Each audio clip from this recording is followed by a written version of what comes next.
The station's emergency alarm was wrong. Emma Johnson had been stationed on Zerath Prime for 8 months, which meant she'd learned to recognize when her own species was overreacting. The blaring klaxon wailing through the compound felt like panic. The expensive, unnecessary kind that command threw at problems they didn't understand. She didn't bother hurrying back inside. The juvenile Zerath in front of her was missing a chunk of its left flank. According to YouTube analytics, 99.3% of viewers are not subscribed. That's a huge number. By subscribing the channel that is completely free, you'll help support the channel and never miss fresh content. An infection was already setting in around the wound. Emma could tell by the discoloration and the way it flinched when she applied the antiseptic salve she'd grabbed from her field kit. The creature, smaller than her, though that wouldn't last long, made a sound somewhere between a hiss and a whimper.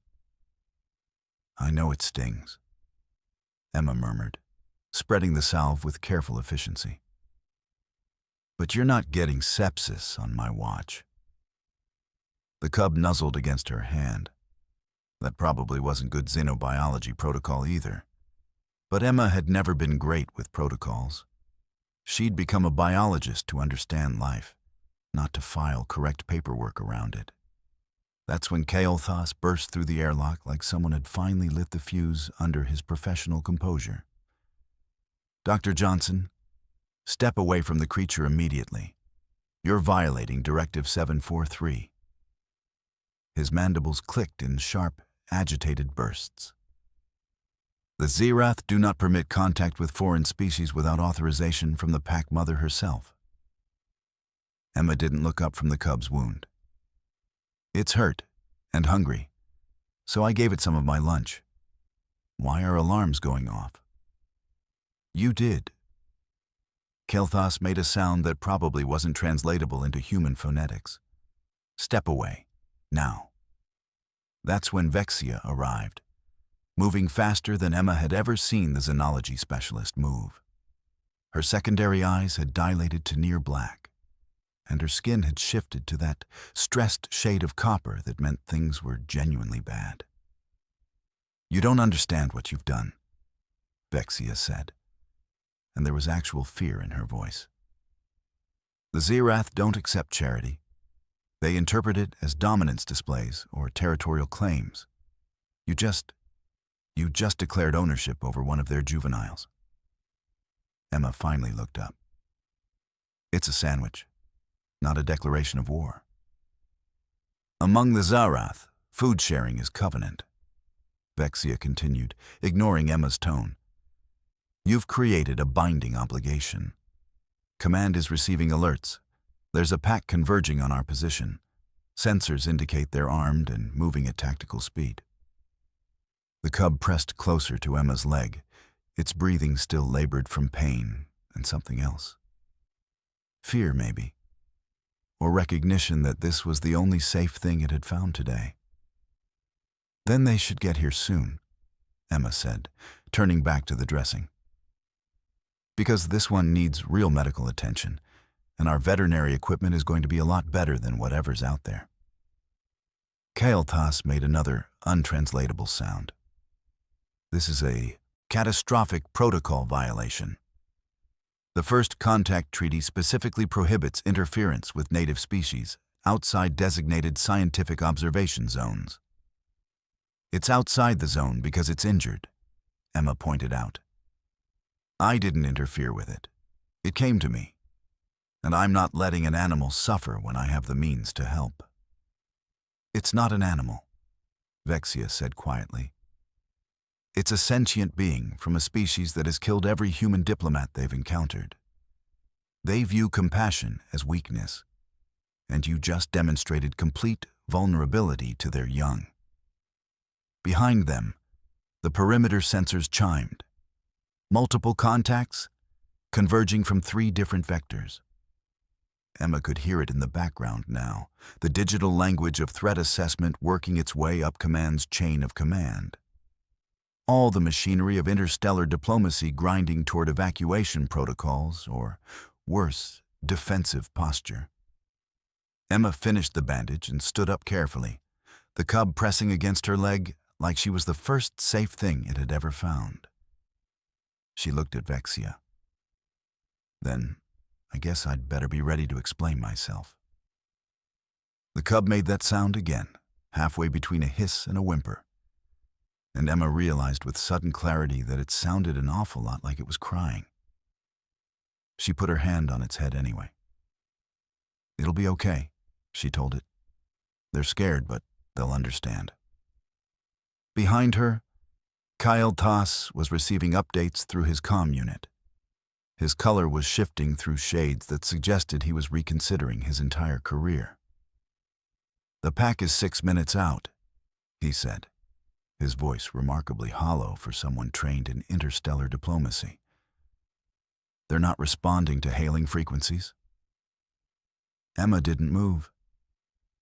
"Then I guess we're going to find out if my instincts are as good as I think they are." The Zerath didn't attack. That was the problem. Vexia had spent the last 30 minutes in the research archive, pulling historical records with shaking hands while her secondary eyes darted across data streams. Kael'thas stood beside her, his mandibles locked in a position that suggested he'd forgotten how to use them for anything except stress responses. "This has never happened," Vexia whispered. "First contact, they killed 12 of our people before we could establish communication. 12. In under an hour. And that was after we offered peaceful terms. Every response matrix predicts violence," Kael'thas added, still staring at the perimeter feeds. The Zerath pack had formed a semicircle around the station's main entrance. They were armed. They were numerous. They were absolutely, completely inactive. Why are they standing down? In the lab 3 corridors over, Emma Johnson was still cataloging microbiotic samples from the Western Geological Survey. Our hill was curled up on a thermal mat she'd fashioned from spare equipment, sleeping with a kind of peaceful abandon that suggested it had never felt safe enough to actually rest before. Emma had glanced at it twice, deemed it stable, and gone back to her work. "It's sleeping," she'd explained when Kael'thas had last tried to convince her this was urgent. "Injured animals sleep. That's how they heal. Basic mammalian biology." "The Zerath aren't mammals," Kael'thas had said weakly. "Sure they are. Look at the bone structure, lactation glands, frontal lobe development. Definitely mammals, just big ones, and cranky." The diplomatic delegation from Station Command arrived in a flurry of official insignia and barely concealed panic. Their lead negotiator, Ambassador Thelka, took in the perimeter situation with the grim calculation of someone who'd survived 3 previous first contact scenarios. "Status report," she demanded. Vexia swallowed. A human shared sustenance with a juvenile Zerath. "The pack is responding positively to this." "Positively," Thelka repeated flatly. "Define positively." "They're not shooting," Kael'thas offered. "They haven't moved in 40 minutes, Vexia added. "Thermal imaging suggests they're waiting for something. We think they want to communicate." Thelka's mandibles clicked. "With whom?" "The human," Vexia said quietly. That's when Ambassador Thelka requested, and Emma agreed to, a formal meeting with the pack mother herself. Sinara was massive. Emma had known this intellectually, but knowing it and standing across from it were different things entirely. The pack mother filled the airlock like a predator that had finally stepped into a space designed for prey. Her scales were a deep bronze black that seemed to absorb light. Her eyes, all 4 of them, were fixed on Emma with an intensity that would have terrified someone trained in diplomatic protocol. Emma was still holding an apple. "Why did you feed my juvenile?" Sinara asked. Her translator synthesized her growl into something almost conversational. "Because he was hungry and hurt," Emma said through a full mouth. Why wouldn't I? Sinara's breathing changed. Emma could see her massive chest expanding in patterns that suggested something shifting in her cognitive processing. Because we are your enemies. Because this violates every rule of your kind.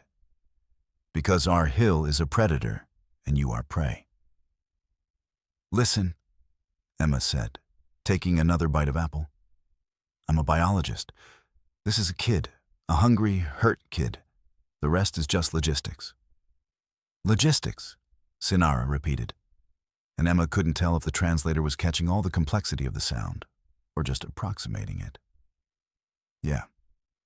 You have territorial disputes with my people. That's politics. Your kid got injured. That's biology. I fixed the biology. I'm not going to watch something suffer because you guys can't get along at the top. Emma gestured vaguely at the diplomatic delegation watching from behind the transparent barrier. They're probably freaking out about what this means for treaties or whatever. But from where I'm standing, a kid is a kid. Doesn't matter what species. Doesn't matter what wars everyone else is fighting. Sinara was silent for a long moment. Long enough that Emma started genuinely wondering if she'd offended some crucial cultural norm that was about to result in her being very dead. Among my people, Sinara finally said, such vulnerability in giving is death. We lost this capacity generations ago when survival demanded strength above all. Your kind, you kept it. Look, Emma said, I don't know about your generations. I just know your kid needed help and I had lunch. Everything after that is just you guys deciding what it means. In the observation room, Kael'thas had stopped blinking. Vexia was updating historical records in real time, her hands moving so fast her fingers were blurring. Ambassador Thelka was silent in a way that suggested her entire understanding of xenopsychology was being rewritten in real time. Rahil woke up. The juvenile limped toward Sinara, its injured flank still clearly causing pain, and pressed against the pack mother's leg. It made that sound again, halfway between a hiss and a whimper. But this time, it sounded more like recognition than fear. Sinara's eyes shifted, and Emma realized with sudden certainty she was crying. Not metaphorically. Actually crying. Tears that the translator was probably leaving out of its synthesized emotional range. We will need to discuss new protocols, Sinara said quietly. Emma took another bite of her apple. Sure. But first, that kid needs real medical care. Let's get you both to the medical bay and figure out the rest over coffee. Emma woke to the smell of fresh kill. Her first panicked thought was, oh no, I did start a war. Her second was, that's a lot of blood on the station perimeter. Her third was actually a question. Why does that smell kind of grateful? She stumbled into the observation room where Kael'thas hadn't slept. Vexia was still there too, surrounded by historical databases and what looked like 3 cups of stimulant coffee that she'd definitely not finished. The pack mother had maintained her position at the perimeter, but now she was surrounded by the overnight hunt. Massive game animals that would have fed 1,000 humans, left in precise piles directly outside the main entrance. Okay, Emma said, still processing what she was seeing. So, what just happened? Kael'thas's mandibles made that untranslatable sound again. You've done what 300 years of diplomacy couldn't. You've shown the Zerath that we're not just threats or competition. You're prey that somehow became a bridge. Because I shared my sandwich? Emma felt like she was asking the question to make sure everyone understood how absurd that was. Because you demonstrated the kind of unconditional compassion we thought impossible at this technological level. Vexia said, her voice rough with exhaustion and something that sounded like awe. You treated a predator's child as if it deserved protection, not analysis, not advantage, not political calculation, just protection. It did deserve protection, Emma said simply. It was a kid. That's when the translator picked up Sinara's response from the external comms. Among humans, is this normal? This giving without expectation of dominance in return? Emma moved to the window and looked out at the pack mother directly. Yeah, it's called being a decent person. There was a long pause. Then Sinara's voice came through again, and the translator struggled to capture something in her tone that seemed to exist in frequencies beyond what the equipment was designed for. Then perhaps we need to learn what decent means in your language. Kyle thus made a soft sound that might have been a laugh or might have been a stress response. Emma was beginning to suspect those were the same thing for him. I need to explain something, Vexia said, pulling up a series of historical analyses that lit up the screen like a map of impossibilities. The Zerath aren't conquering Earth cultural standards. They're recognizing something in your behavior they thought was extinct in themselves. What do you mean extinct? Emma asked. I mean dead. Gone for 1,000 years. Culled out of their psychology by the demands of survival. Vexia pulled up comparative behavioral data. They evolved in one of the harshest environments on this planet. Every resource was scarce. Every competitor was lethal. They developed what we call the predator's calculus. Strength, dominance, territorial control.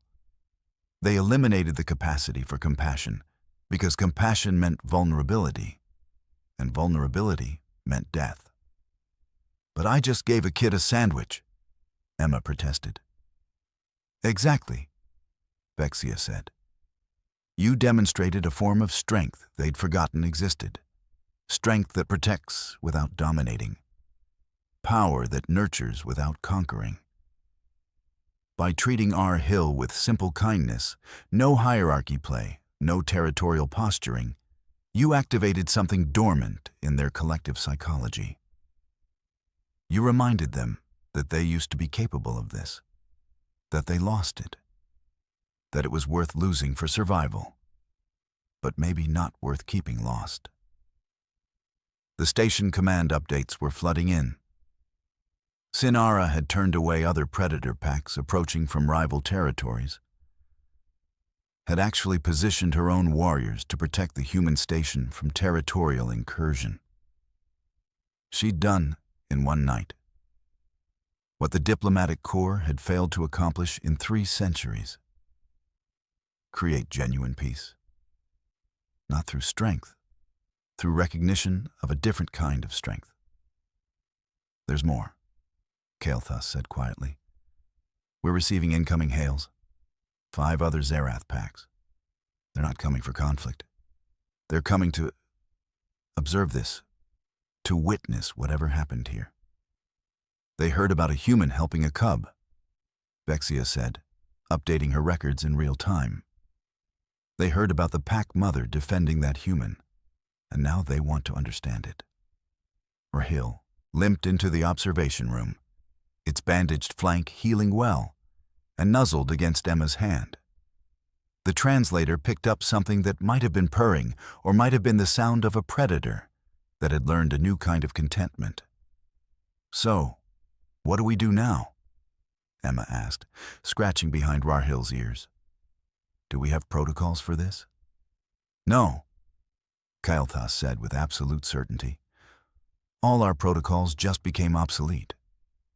Outside, Sinara watched the human move through the station, carrying her scientific instruments, occasionally stopping to attend to Rahil's needs with that same casual compassion she'd shown from the beginning. The pack mother understood now what she'd glimpsed in the medical bay. The human hadn't calculated advantage. She'd simply seen suffering and responded with instinct. Among the Zerath, that used to be called kindness. They'd forgotten the word. The emergency council meetings dissolved by day 3. not because the crisis had been averted. Crisis suggested the kind of sudden resolution that this wasn't, but because the situation had stopped being a crisis and started being a resource. By the time the High Council convened for the formal session, Kailthas had already circulated preliminary findings. This wasn't a catastrophic protocol violation. It was evolution happening in real time, and they were lucky enough to have a front-row seat. Emma was in the lab, of course. She was always in the lab. "You've essentially rewritten diplomatic relations across 17 star systems," Kailthas said, finding her elbow deep in data samples. "How do you feel?" "Honestly?" Emma didn't look up. "Like I want a coffee. This has been exhausting." Vexia had set up what she was calling a compassion research protocol, which was really just Emma being herself, while Vexia documented everything. They'd discovered that predator species exposed to human kindness showed measurable behavioral shifts toward cooperation. Not submission, not dominance hierarchy reversal, just cooperation. The data suggested it could reshape the entire understanding of violence versus cooperation across known space. Emma found it mildly interesting. Everyone else found it revolutionary. "The human's methodology is sound," Vexia explained to the research committee, pulling up comparative analyses. "She demonstrates no hierarchy play, no territorial posturing, no dominance displays. She treats the injured cub as equivalent in worth to herself. That equivalence, that's what activates the dormant cooperation circuits in predator psychology." "So, you're saying we could replicate this?" someone asked from the back of the chamber. "No," Vexia said firmly. "You can't replicate authenticity. You can't train someone to genuinely see another being as having inherent worth if they don't actually believe it. Emma isn't using a technique. She's just being human. And the Zerath are recognizing that as a form of strength they'd forgotten." The Zerath continued leaving their hunts at the perimeter. By the second week, other packs had integrated into the settlement itself. They'd established a joint hunting ground to the west, a shared water resource to the north. Sinara was now in regular communication with human leadership about territorial agreements, peaceful ones, which was remarkable considering that 3 weeks prior, they'd been preparing evacuation protocols. Emma watched the news broadcasts about her accomplishment with the kind of expression someone wears when watching other people overthink a simple solution. "I really just shared my lunch," she told R. Hill, who'd become a permanent fixture in the lab. "You're all making this weird." Rahil made sounds that roughly translated to affection and agreement, which Emma interpreted as, "Yeah, they're being ridiculous." Military strategists were having other conversations in other rooms. The kind of conversations where they discussed how Emma's approach could prevent wars. How genuine compassion, the kind that came from actually seeing the other side as worthy of protection, was more effective than any weapon system ever created. Sinara addressed her pack from the station's observation deck, her voice carrying the weight of centuries of predatory certainty softening into something new. "The human teaches us that strength and compassion are not enemies," she said, her translator rendering the words in all their complexity. "We will remember this. We will teach this. And perhaps we will remember who we were before survival demanded we forget." Emma was still in the lab, cross-referencing microbiotic samples against evolutionary markers. She didn't hear the address, but Rahil nuzzled her hand anyway, as if trying to explain what compassion meant in a language that went deeper than words. Later, when Sinara came to find her, Emma looked up from her work and smiled. "Your kid healed well," Emma said. "The infection's gone. Another few weeks and he'll be back to full mobility." "Yes," Sinara said simply. Then, after a long pause, You have taught us something we thought was lost forever. All strength is wasted if it can't protect those who are vulnerable. That's what I told them you meant. Emma nodded and went back to her samples. Tell them I meant what I said. I was just doing my job. But somewhere in the data, somewhere in the cosmic records that would echo across 17 star systems, the moment when one human shared a sandwich was being rewritten as the moment when an entire species remembered who they used to be. Coffee first, then research notes, then our hill. That was Emma's Tuesday morning routine, which was funny because it was also her Monday and Wednesday and Thursday routine. The research station had returned to operational status 3 weeks ago, but operational had taken on new meaning. The Zerath were part of regular activities now. They came to the medical bay for treatment. They consulted with research teams. One of them had asked Vexia about comparative literature, which had sent the xenology specialist into a spiral of delight that hadn't fully resolved. Emma made her coffee and was halfway through her second cup when Vexia arrived with new research proposals and something that looked dangerously like excitement. Empathy markers, Vexia said without preamble. The Zerath behavioral data shows measurable increases in what we'd classify as empathetic response patterns. Not just toward humans, toward each other, toward prey species they previously hunted without hesitation. That's good, Emma said, genuinely pleased. Means the neural pathways weren't permanently pruned, just dormant. Sinara checked in around mid-morning, as she'd been doing with increasing regularity. The territorial agreements with human leadership were working better than anyone had predicted. Peaceful negotiation, shared resources. The kind of stability that should have required centuries of careful diplomacy, but had somehow arrived in 3 weeks because a human had shared a sandwich. So, apparently I'm legendary now, Emma told our Hill, who was curled up on the thermal mat beside her workspace. Which is weird because I'm still just trying to get my grant proposal finished before the quarter ends.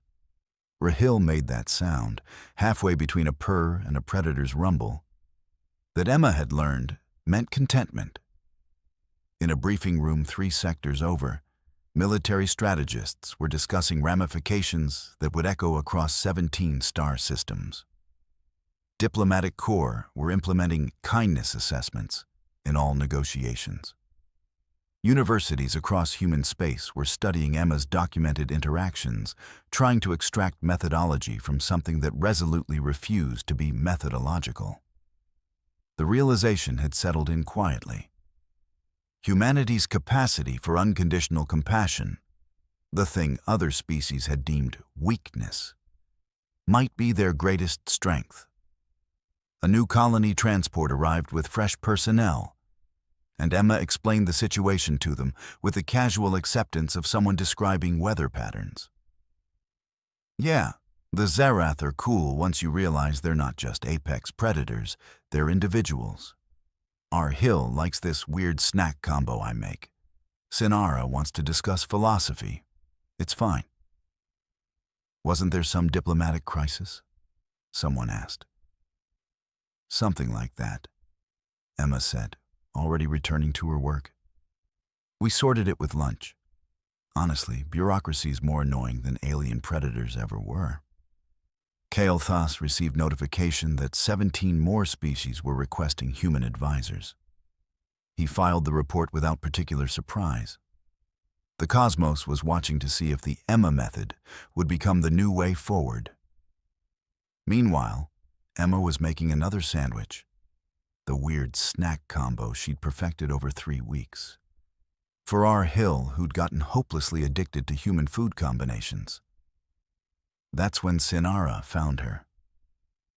Your kind has changed our understanding of survival itself, the pack mother said. Emma looked up from the sandwich. We just fed your kid. You're welcome, by the way. Yes, Sinara said, and that simple act rewrote the future. Among my species, We would call this magic. Among yours? Emma finished assembling the sandwich and handed it to R. Hill, who accepted it with the enthusiasm only a juvenile predator could manage for processed human snacks. We call it Tuesday, Emma said simply. But I guess to you guys, it's revolution. So, you're welcome? Then she turned back to her research, completely unaware that the cosmos had just shifted its entire understanding of strength, compassion, and what it meant to survive in a universe where kindness could reshape civilizations. She was just doing her job. Everything else was just logistics.